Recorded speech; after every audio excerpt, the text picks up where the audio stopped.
Hi guys. Look at Tita. Hi, baby. Pinapahiram niya lang yung lamesa ko. Oh.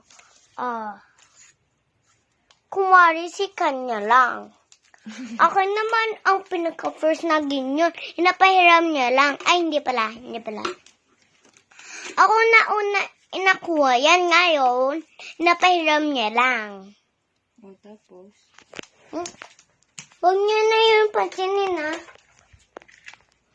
Lagi lang ako.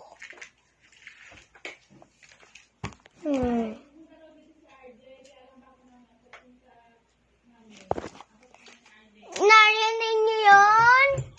Wait lang guys, ha?